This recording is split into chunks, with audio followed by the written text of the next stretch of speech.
beautiful Michael Jackson community. Welcome to my YouTube channel. My name is Pauline, and I created this channel to help spread the love and light that was Michael Jackson's essence while he was in human form on this planet. I'm going to be reading you a story from his brother Jermaine's book, which I always think about at Christmas time. If you aren't familiar with Jermaine's book, I highly recommend it. I originally read it from the library, then decided I needed my own copy in my MJ collection of goodies. If you have read the book, tell us in the comments below what you thought. Before I get into the story, I just want to dedicate this first MJ video to my son Julian. He's 3 years old, and he loves Michael too. Michael was standing beside me. I was about 8. He was barely 4, with his elbows on the windowsill and his chin resting in his hands. We were looking into the dark from our bedroom window as the snow fell on Christmas Eve, leaving us both in awe.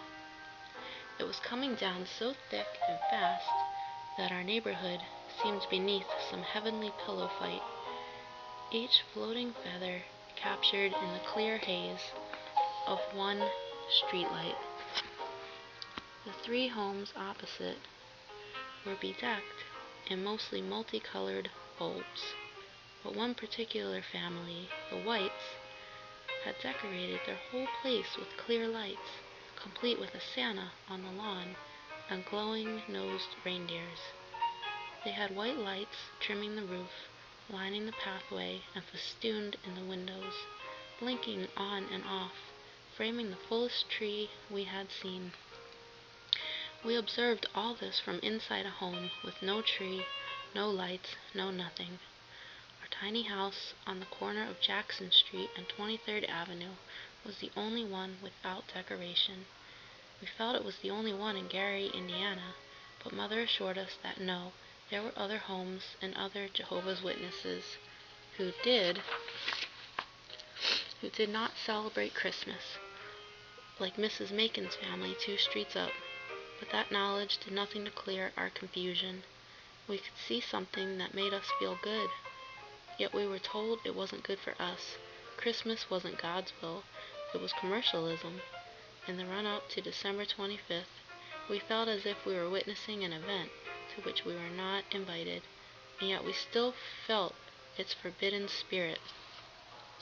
At our window, we viewed everything from a cold, gray world, looking into a shop where everything was alive, vibrant and sparkling with color, where children played in the street with their new toys, rode new bikes, or pulled new sleds in the snow. We could only imagine what it was to know the joy we saw on their faces. Michael and I played our own game at that window. Pick a snowflake under the streetlight, track its descent, and see which one was the first to stick.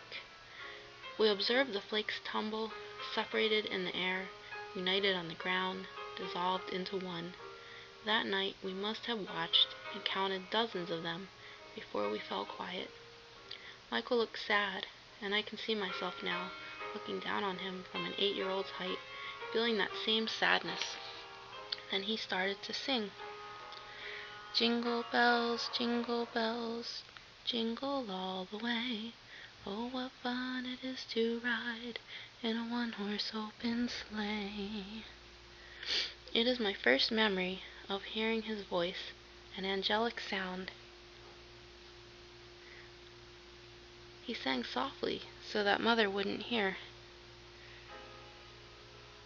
I joined in and we started making harmony. We sang verses of Silent Night and Little Drummer Boy. 2 boys carol singing on the doorstep of our exclusion.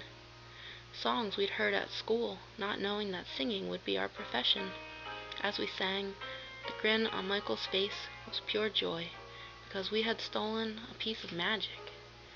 We were happy briefly, but then we stopped, because this temporary sensation only reminded us that we were pretending to participate, and the next morning would be like any other.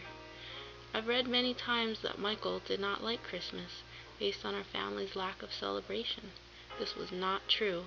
It had not been true since that moment as a 4-year-old when he said, staring at the White's house, "When I'm older, I'll have lights. Lots of lights. It will be Christmas every day." Well, I hope you enjoyed that story. Although you feel a little sad for Michael and Jermaine, it's still very sweet. Well, wishing you a very Merry Christmas and a blessed New Year. Let me know how you liked the video. Thanks for being here, and I'll see ya next time.